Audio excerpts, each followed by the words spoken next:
غلامرضاخان ارکوازی یکی شاعری گورای کرده لنیشتمان ایلام. یک کری دیرید و اسم احمد خان، کر خاص دلاوریه لبین شد. یه رو شعر چه ده کوی باویا کفید یاد کره کولی آتی سوره ای مرسیه یوشه که فره قویه و باویال دیم او رو واویلا و باویال دیم حواس پریشان حالش حال دیم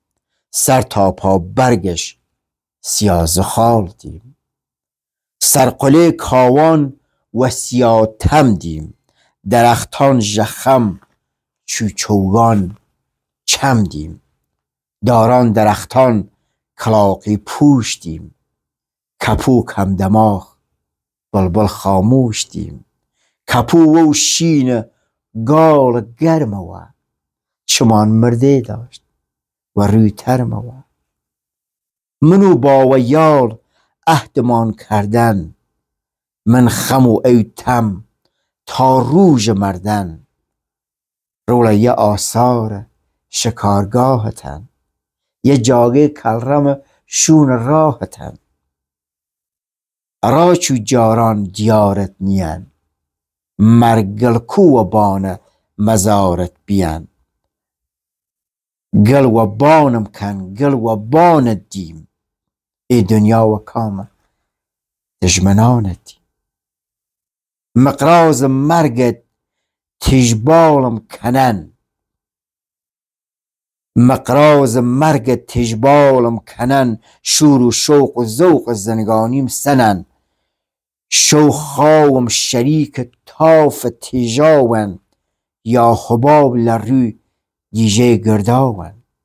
کراس چاک چاکی یخ دریامه چو سید زخمی جگل بریامه